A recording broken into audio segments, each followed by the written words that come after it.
Hello guys, welcome back to my YouTube channel. मैं अर्पण अहिवाल फिर दोबारा आपके सामने एक नई व्लॉग में। तो गाइज आई होप आपको सारे मेरे जो भी पार्ट्स आ रहे हैं वो बहुत अच्छे लग रहे होंगे, इंडोर आउटडोर या फिर जॉब वाले हो। तो इस व्लॉग में हम बात करेंगे कि एजुकेशन कैसी है फ्रेंड्सों की। हम तब डिसाइड करते हैं कि हमें कौन सा कॉलेज चूज़ करना है। हमें एजुकेशन भी कंसिडर करना होता है कि एजुकेशन है कैसी, हम वहाँ से पढ़ने के बाद हमें जॉब्स कैसी मिलेगी। तो गाइज मैं आपको बताऊँगा, मैं एक किस बेसिस पे बता रहा हूँ क्योंकि मेरे फ्रेंड्स काफ़ी ग्रेजुएट हो चुके हैं, मैं होने वाला हूँ। मुझे पता है कि कैसी पढ़ाई है, क्या लेवल है डिफ़िकल्टी का, या फिर ग्रेजुएशन होने के बाद क्या स्कोप है हमें जॉब्स मिलने का, या फिर इसकी रेपुटेशन क्या है इस कॉलेज की मार्केट में, जो कैनेडियन मार्केट है उसमें इस कॉलेज की रेपुटेशन कैसी है। तो हम ये वाली बात करेंगे। तो गाइज इस व्लॉग को आप देखते रहिए।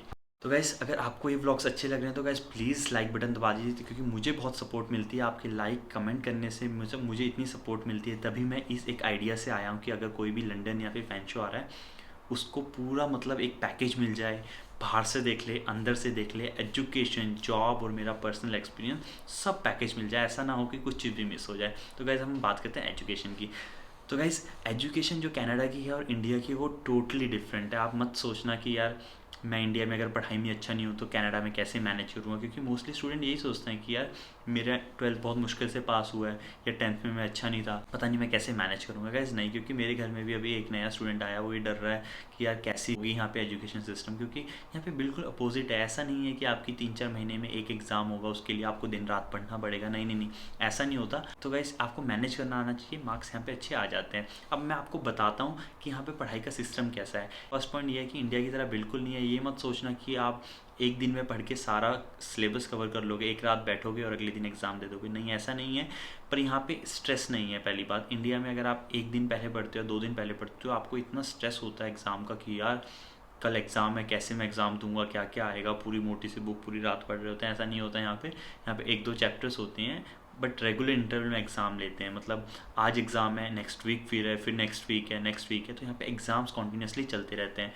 मैं आपको बात बता दूँ कि इन एग्ज़ाम में प्रिपरेशन कैसे करनी है। तो गाइस सबसे बड़ी बात, आप चाहे अपनी जॉब्स वगैरह मिस कर दो, एक हफ्ते जिस दिन एग्ज़ाम है उस दिन शिफ्ट कम ले लो या फिर कोई दूसरे स्टूडेंट को शिफ्ट दे दो अपनी, बट गाइज आप क्लासेस सारी लगाएं। अगर आप क्लास कोई भी छोड़ते हैं तो आपको बहुत मुश्किल हो जाती है, क्योंकि क्लास में यहाँ ऐसा है कि जो हम क्लास में पढ़ते हैं ना, अगर हम रेगुलर जा रहे हैं क्लास में और पढ़ रहे हैं तो एग्ज़ाम कोई डिफ़िकल्ट नहीं होते यहाँ पे। बट हमें क्लास में जाना ज़रूरी है। इसलिए कहते हैं कि अगर आपकी कनाडा के कॉलेज एंड यूनिवर्सिटीज़ में अटेंडेंस अच्छी है तो आपके मार्क्स भी अच्छे आएंगे। प्रोपोर्शनल चलते हैं, अगर आपकी अटेंडेंस अच्छी है तो मार्क्स भी अच्छे आएंगे। अगर आप क्लास में नहीं जा रहे तो कोई सवाल ही नहीं पैदा होता कि आप मार्क्स अच्छे ले आएंगे। इनकेस अगर आप एक्सेप्शनल स्टूडेंट है कि यार बहुत आपका दिमाग है, यार आपने बैकग्राउंड में पढ़ रखा है या फिर आप इंडिया ये चीज़ पढ़ के आए हो, तो मे बी आप एग्ज़ाम अच्छे से क्रैक कर दें। बट मोस्टली स्टूडेंट 99% अटेंडेंस अच्छी है तभी आपके मार्क्स अच्छे आते हैं। दूसरी बात, यहाँ पे प्रोफेसर्स बहुत अच्छे हैं, टीचर्स बहुत अच्छे हैं, बहुत फ्रेंडली है। तो अगर आपको कोई दिक्कत आ रही है तो ऑन द स्पॉट उनसे पूछ लीजिए। वो ऐसा नहीं है कि एक बार नहीं समझाते या दूसरी बार बोलने पर नहीं करेंगे, जैसे इंडिया में होता है। वहाँ पे भी प्रोफेसर्स बहुत अच्छे होते हैं, यहाँ पे भी बहुत अच्छे हैं। सबसे अच्छी बात यहाँ पे रिस्पेक्ट करना है प्रोफेसर की। अगर आप प्रोफेसर की रिस्पेक्ट करते हो, नज़रों में अच्छे हो, रोज़ कॉलेज आ रहे हो, तो एक आपको प्लस पॉइंट बता देता हूँ। होता क्या है, मेरे 2 दोस्त थे, अब मैं उनका केस बताता हूँ। एक को पास कर दिया, एक को फेल कर दिया। मैं इसमें कॉलेज का कोई वो नहीं कर रहा कि इस कॉलेज में ऐसा नहीं। गाइस ये तो ह्यूमन नेचर है। मतलब आप भी अगर प्रोफेसर होते हो, आप भी किसी को पढ़ाते हो, पर एक स्टूडेंट पढ़ाई में तो अच्छा है बट वो एक 1% से फेल हो रहा है और दूसरा स्टूडेंट 2% से फेल हो रहा है। पर 2% से जो फेल हो रहा है वो स्टूडेंट रोज़ क्लास में आता है, रोज़ क्लासेस अटेंड करता है, क्लास में क्वेश्चन पूछता है, अटेंशन देता है, तो ऑब्वियसली आप उसको पास कर दोगे, क्योंकि वो एफर्ट्स लगा। मतलब प्रोफेसर का काम है हमें सिखाना, हमें पास करना। बट अगर वो देखता है कि यार एक स्टूडेंट 1% से फेल हुआ है पर उसकी अटेंडेंस ही बिल्कुल ज़ीरो है, वो क्लास में आया ही नहीं, तो प्रोफेसर क्यों करेगा उसको पास? कोई सवाल ही पैदा नहीं होता। इसमें ये नहीं कि प्रोफेसर फेवर कर रहा है किसी स्टूडेंट का, नहीं नहीं, ह्यूमन नेचर है कि अगर आपका कोई स्टूडेंट है, अगर वो रोज़ क्लास लगा रहा है, आप भी चाहोगे कि उसको एडवांटेज मिले दूसरे स्टूडेंट से जो मेहनत नहीं कर रहे। तो गाइस एक ही चीज़ है, आप रिस्पेक्ट कीजिए हर प्रोफेसर की और क्लास में आए सवाल पूछिए। आपको डरना नहीं है कि कैसे पूछें।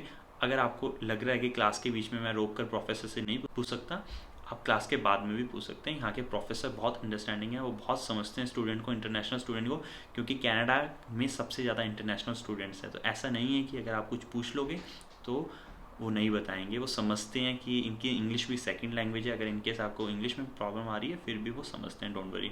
और वो आपको अल्टरनेटिव ऑप्शन भी बताएंगे। जैसे कि मैंने आपको ऊपर बिल्डिंग में दिखाया था, इनकेस अगर आपको प्रॉब्लम आती है कोई भी स्टडी में, आप पर्सनल ट्यूटरिंग के लिए भी रिक्वेस्ट कर सकते हैं काउंसलिंग ऑफिस में जाके। काउंसलिंग ऑफिस में जाए, उनको बोले कि मुझे इस सब्जेक्ट में प्रॉब्लम आ रही है, मुझे पीयर ट्यूटरिंग चाहिए। पीयर ट्यूटरिंग क्या होती है? पीयर ट्यूटरिंग आपका सीनियर आपको पढ़ाता है पर आवर के हिसाब से। पैसे आप कॉलेज को ही देते हैं। जैसे एक पास आता है 5 घंटे का, 5 घंटे का पास आता है जो कि हमें $25 में मिलता है। तो आप वो 5 घंटे का पास ले सकते हैं $25 में, मतलब आप 1 घंटे के $5 ही दे रहे हैं सिर्फ कॉलेज को।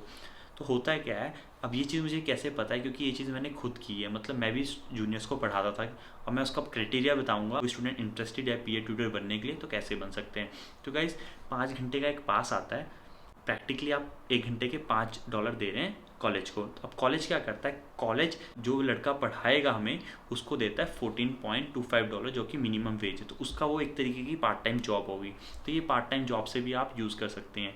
तो होता क्या, उसको 14.25 देगा पर आपने $5 ही दिए हैं कॉलेज को। जितने डॉलर्स बचे हैं वो कॉलेज ऐड कर कर उस स्टूडेंट को दे देगा। इस तरीके से कॉलेज भी ज़्यादा पे नहीं कर रहा, आप भी पे नहीं कर रहे, बट उस स्टूडेंट को एक एम्प्लॉयमेंट भी मिल गई है, वो पढ़ा भी रहा है, हेल्प भी हो रही है और साथ ही साथ वो अर्निंग भी कर रहा है।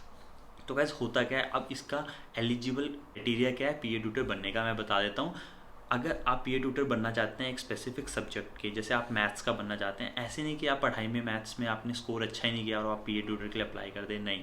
आप तब जाओगे काउंसलिंग ऑफिस, उनको बोलोगे कि मुझे पीयर ट्यूटर बनना है, तो पहले बोलेंगे कि ये फॉर्म भर के लाओ और आपको अपने प्रोफेसर से अप्रूव कराना पड़ेगा कि आप में इतनी कैपेबिलिटी है कि आप एक स्टूडेंट को पढ़ा सको, आपके ग्रेड्स अच्छे हैं और आप उस सब्जेक्ट्स को अच्छे से समझते हैं। तो आप मैथ्स पढ़ा रहे हो तो आपको उसमें A2 या A1 होना चाहिए ग्रेड, मतलब टॉप के ग्रेड 80% से ऊपर आपके मार्क्स होने चाहिए ओवरऑल लास्ट सेमेस्टर में। जैसे मैं सेमेस्टर 3 में हूँ अभी और मुझे सेमेस्टर 2 के एक स्टूडेंट को पढ़ाना है, तो सेमेस्टर 2 में मुझे उस सब्जेक्ट में 80% से अबव मार्क्स चाहिए तभी मैं पढ़ा सकता हूँ।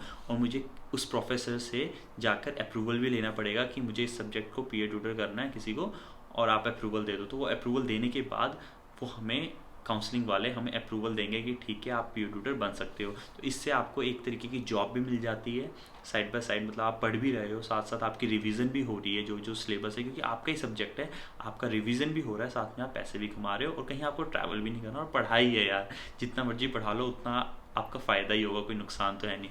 तो गाइज़ ये थी एजुकेशन का सिस्टम कि आप कैसे हेल्प ले सकते हैं इनकेस अगर आपको नीड है तो।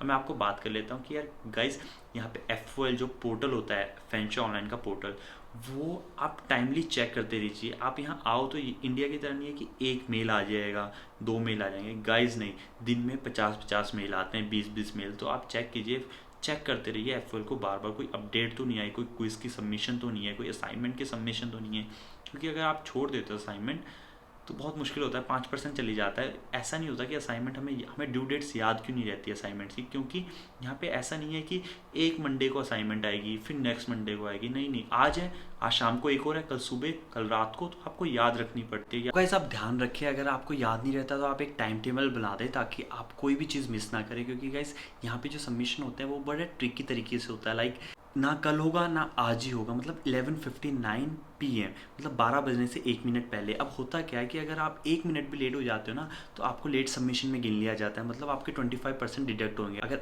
एक असाइनमेंट की वर्थ 5% है तो उसके 25% डिडक्ट कर लिए जाएंगे फालतू में। तो गाइस ये चीज़ मेरे साथ हुई है, मेरी असाइनमेंट कई बार पूरी हो जाती है बट मैं 1-2 मिनट लेट भी हो जाता हूँ तो 25% डिडक्ट कर लिए जाते हैं। तो गाइस ये बहुत इंपॉर्टेंट चीज़ है एजुकेशन की, ऐसे है। और गाइस F4L आप फ्रिक्वेंटली चेक करते रहिए, अगर आपको कोई डाउट आ रहा है तो प्रोफेसर से पूछिए।